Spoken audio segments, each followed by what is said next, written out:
Okay, dia dah record. Present. Okay, awak tengok skrin cikgu. Share. Hide. Slides. Bab 5, cikgu akan buat sehingga pengangkutan awam. So, untuk yang berikutnya baru kita buat kepentingan. Kepentingannya? Allahu Akbar, cikgu lupa dah. Faktor yang mempengaruhi. Okey, Amir Izzuddin. Assalamualaikum Amir, terima kasih sebab join. Okey, awak boleh buka muka surat Wan Imran. Boleh buka buku teks muka surat 72. Okey, sambil-sambil tu boleh tengok cikgu punya slide ni. Okey, kita mulakan dengan pantas. Alright. Baik, pengangkutan di Malaysia. Kita dah laju ya, pengangkutan di Malaysia.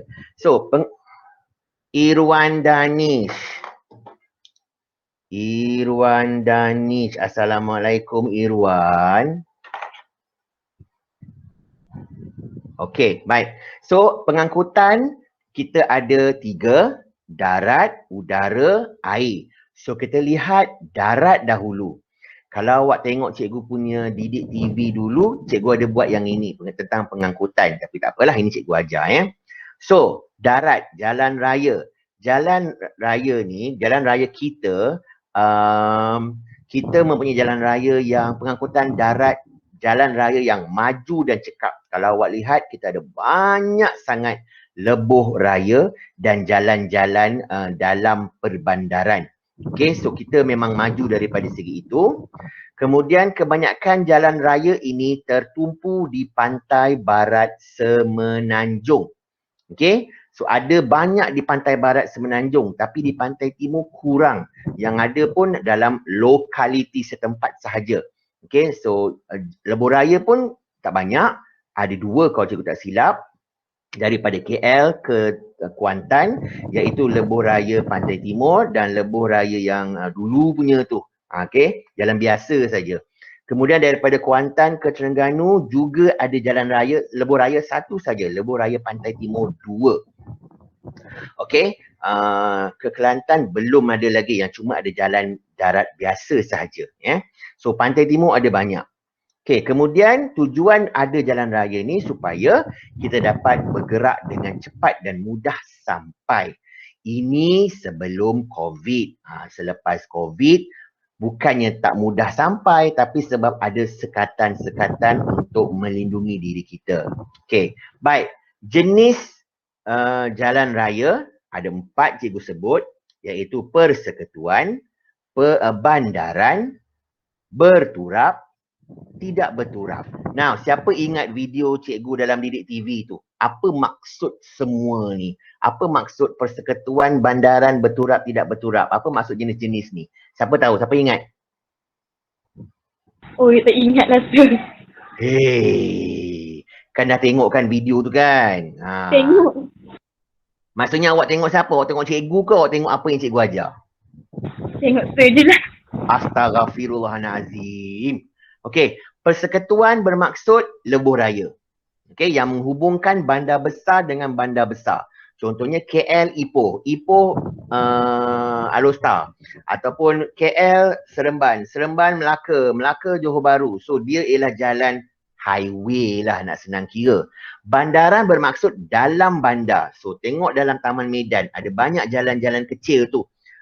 Cikgu tak ingat nama jalan lah, jalan PJS itu, PJS ini, itu adalah jalan bandaran dalam kawasan setempat.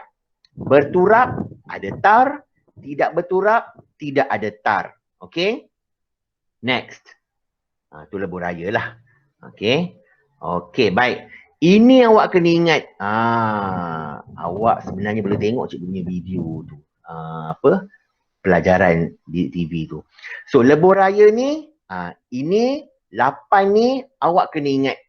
Okey, Utara Selatan, Persekutuan, KL Karak, Pantai Timur, Timur Barat. Yang ni panjang sikit. Kuala Krai, Gua Musang, Kuala Lipis, Lebuh Raya Tun Razak dan Lebuh Raya Pen Borneo yang di sebelah Sabah dan Sarawak yang masih lagi dalam pembinaan. Okey, cikgu tunjuk slide ini sebab dalam Didik TV bukan semua cikgu boleh tunjuk. Sebab ada video-video apa segala tu dia tak boleh tunjuk. So dia kena tunjuk dekat sini. Ini tak apa sebab kita buat dalam kelas saja. Okey, so ini cikgu ambil dalam buku teks. Next. Ini ialah pen Borneo. Now, pen Borneo ni, jangan cikgu ambil pen cikgu, Allahu Akbar. Cikgu ambil pen cikgu ni, kemudian cikgu keluarkan ballpoint pen. Okey, daripada sematan, bukan warna lah. Kita ambil warna merah. Daripada sematan sampai ke Limbang ini, okey, di Sarawak memang dah siap pembinaannya.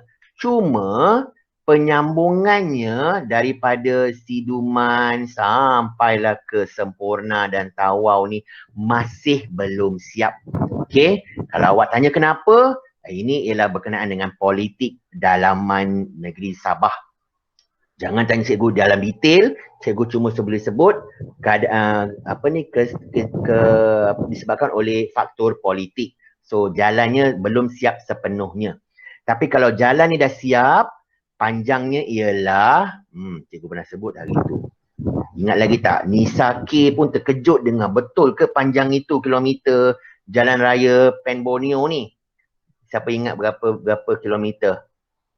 Mana pen cikgu? 2000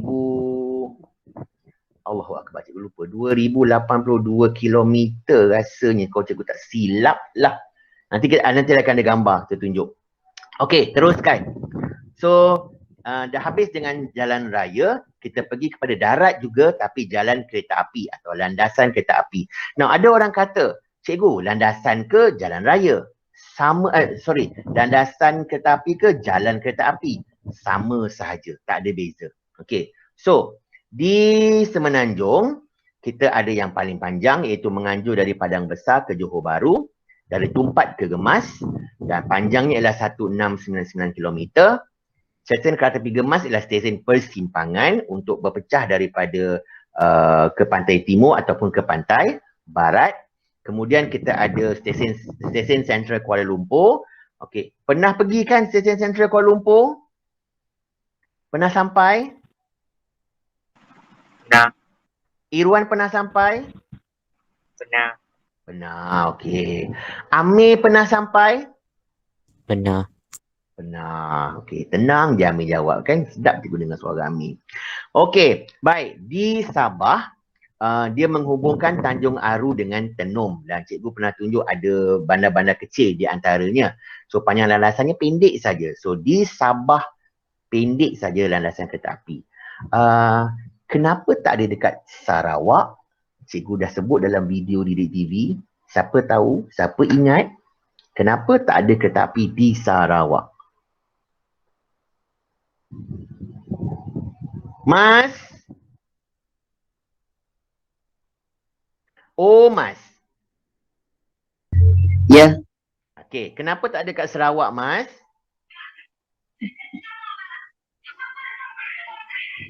Siapa yang marah-marah kat belakang tu, Mas?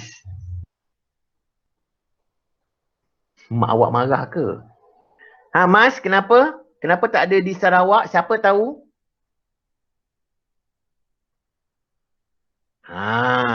Akilah? Oh, Akilah. Akilah, hoi. Alah, awak ni. Siapa lagi ada ni? Zara. Alah, saya tak tahulah. Tak ingat tu. Ni penat tahu cikgu pergi ke TV3 tu merakamkan rancangan tu untuk awak semua tapi awak tak ingat. Ya, kenapa? Siapa? Sebab kawasan tanah je. Kawasan tanah dia. Sebenarnya betul, Sarawak ni terlalu luas. Kemudian nak buat kereta api, tak semua orang menggunakannya. Tapi bukan tak ada. Ada semasa Raja Charles Brooke Okey, kemudian kebanyakannya itu digunakan untuk pengangkutan tapi tak ada duit nak diselenggara. Kemudian Jepun datang, Jepun ambil untuk mengangkut tawanan perang. Pun lepas tu tak ada duit nak buat, nak selenggara. Lama-lama tinggal landasan sahaja. Cikgu pernah suruh seorang budak dalam didik TV tu cari apa nama jalannya. Cikgu lupa apa nama jalannya. Tapi memang ada tetapi tu. Okey, tak apalah, kita abaikan. Awak ada lagi. Allahu Akbar. Sikit dah masa. Okey, so inilah landasan kereta api. Okey. Ini di Sabah. Ini di Sabah. Ini cikgu letak gambar ni. Awak tengok ada banyak bandar-bandar dalam tu. Ya. Ni ada banyak bandar dalam ni. So yang kita sebut ialah Tanom dengan Tanjung Aru. Dua tempat. So dalam tu ada banyak bandar lah. Okey. Even cikgu tunjuk penggambar kereta apinya. Kereta apinya pendek je. Okay, now udara. Okay, so pengangkutan udara, of course, satu je lah. Kapal terbang. Belon tak ada ya. Jangan awak sebut belon udara panas. Itu ialah lebih kepada tarikan pelancongan. So di udara, kita ada sistem rangkaian lapangan terbang domestik dan antarabangsa yang lengkap, moden dan bertaraf dunia. Siapa ni? Nur Farzana. Nur Farzana baru masuk. Nur Farzana. Terima kasih kerana masuk. Mana awak pergi Nur Farzana? Oi. Okey. Baik. So udara ni kita ada lapangan terbang yang memang majulah. Memang terkenal. Okay. Tapi ini kena ingat. Kita ada 6 LTA, 16 LTD, 18 padang terbang. Juga cikgu dah sebut. 6 lapangan terbang antarabangsa, 16 lapangan terbang domestik dan 18 padang terbang di Sarawak dan Sabah. Sebab tak boleh buat lapangan terbang yang berkapasiti penuh kerana kurang penumpang. Mereka pun ada kapal terbang yang kecil sahaja, hanya padang terbang. Kalau awak ingat cerita Jurassic Park, ingatlah yang mana satu, tapi Jurassic Park kalau tak silap cikgu yang kedua tu. Okay, yang kapal terbang kecil mendarat di macam kawasan padang yang tak ada jalan tar pun, dia memang just padang sahaja. Itu ialah contoh padang terbang. Okay, alright, next. Ni awak bacalah dalam buku teks, tak perasan ada ke tidak. Lapangan terbang antarabangsa Kota Kinabalu berfungsi sebagai gerbang utama untuk memasuki negeri Sabah. Dikenali sebagai Jesselton Airfield semasa Perang Dunia Kedua, lapangan terbang ini telah melalui pelbagai fasa penaik tarafan. Kini ia merupakan lapangan terbang paling sibuk di Malaysia selepas KLIA dan mampu mengendalikan pesawat besar seperti Boeing 747 serta dapat menampung 9 juta orang penumpang setiap tahun. Kenapa? Sebab Sabah ini adalah lapangan terbang antarabangsa. Okey, jadi orang luar datang ke Malaysia tak semestinya pergi ke KLIA untuk masuk Malaysia. Dia boleh pergi ke lapangan antarabangsa KK dan boleh masuk ke dalam Malaysia. Jadi tak perlu nak travel jauh sikit. Okey, so KK ialah juga lapangan terbang antarabangsa. Okey, inilah contoh-contoh lapangan terbang antarabangsanya. Tengok dalam buku teks. Okey, ini ialah siapa tahu ni? Apa nama lapangan terbang ni? Tengok bumbung pun tahu. Hello, siapa tahu?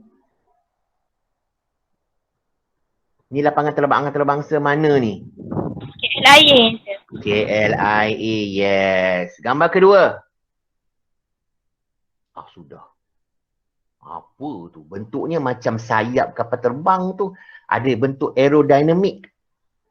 Lapangan terbang mana ni?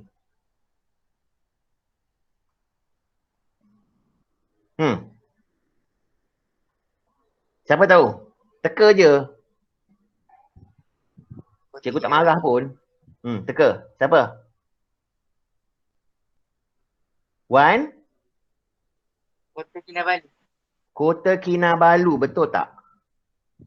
Kota Kinabalu International Airport, yes. Okay, next. Alamak. Apa ni? Lapangan terbang mana ni? Siapa tahu? Teka je.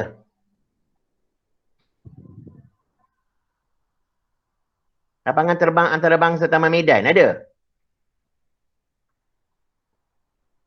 Siapa tahu? Siapa nak teka? Come on guys. Lapangan terbang antarabangsa Senai kot. Senai. Yes, Senai International Airport. Next. Ni kalau tak tahu memang nak kena cubit. Lapangan antarabangsa Kuching. Yes, siapa tu? Mas ya? Ya. Yes, Mas. Pandai Mas sebab ada tulis kucing kat situ kan? Okay, next. Mana ni? Siapa tahu? Apa dia? Langkawi kot. Langkawi. Tengok KLIA 2. Ini yang baru punya tu. Okay, macam bentuk kapal terbang kan? Okay, last one. Lapangan terbang Langkawi. Siapa tu? Zahara. Saya sih. Okay, memang dah ternyata Okay, tengok yang next one. Pelabuhan utama. So, pelabuhan utama ni of course tempat pintu masuk kargo ataupun barang-barang. Orang jarang bukan tak ada tapi jarang. So, macam pelabuhan Pulau Pinang ada untuk orang juga macam kapal cruise dululah. Kemudian pelabuhan Kuantan lebih kepada kargo. Pelabuhan Kelang juga kargo. Pelabuhan Tanjung Pelepas juga ialah kargo. So barang-barangan. Jadi bila awak beli Shopee, beli Lazada tu, sama ada dia hantar dua cara. Kapal terbang ataupun melalui jalan laut. So kalau nak cepat kapal terbang lah. Jadi of course bayarnya lebih sikit delivery. Kalau kapal murah sikit tapi lambat. So di Semenanjung ini ialah 4 pelabuhan utama. Kemudian di Sabah dan Sarawak, ada satu di Sarawak, ada satu di Sabah. Bintulu ni lebih kepada petroleum dan Teluk Sepanggar ni lebih kepada kontena. Okay, next. Okay. Pengangkutan awam pula. Ini selalu awak naik. Okay, pukul apa dah? Allahu Akbar, 8 minit lagi. So, pengangkutan awam di darat, jalan raya, of course kita ada bas, taksi, dan e-hailing ataupun e-panggilan. Apa tu? Grab, apa lagi? MyCar, Uber tak ada dah Uber dah join dengan Grab. Jalan kereta api ada banyak. Kita ada monorail, KTM komuter, KTM antarabandar, MRT, LRT, KLIA Express, KLIA Transit dan ETS. Okay, next. So ini adalah pengangkutan air di Malaysia. Ingat ini awam. Awam bermaksud siapa-siapa je boleh naik dengan sedikit bayaran tambang. Okay, so ada ferry dan ada boat express. Okay, ferry lebih besar, boat express lebih kecil. So ferry ni memang ada di mana? Siapa tahu ferry ni beroperasi di mana? Langkawi. Tak dengar? Di mana? Melaka? Langkawi. Langkawi tak. Langkawi Boat Express. Okey, Pulau Pinang. Ferry di Pulau Pinang dan Boat Express di pulau-pulau yang lebih kecil. Kenapa? Sebab pulau-pulau kecil tak ada dermaga yang besar. Tak ada pelabuhan yang besar. Okey, macam Pulau Pinang, dia ada dermaga yang besar. Jadi ferry boleh bergerak ke situ. Okey, next. Kapal terbang. Pengangkutan awam di Malaysia, kapal terbang, of course lah kita ada MAS. Apa lagi yang kita ada? Selain daripada MAS? MAS? Akilah, ya Akilah. Asia. Asia. Malindung. Malindo. Ada lagi tak? Firefly. Apa lagi? Itu je lah kot. Okay? Alright. Tapi disebabkan oleh pandemik, cikgu rasa ada syarikat yang dah stop kan? Firefly rasanya yang dah stop, yang dah tak beroperasi. Okay? Rasanya lah, cikgu tak pasti. Rasanya. Okay? Baik. So, itu ialah pengangkutan awam di Malaysia. Next. Okay, kita dah habis. So, untuk kelas yang akan datang,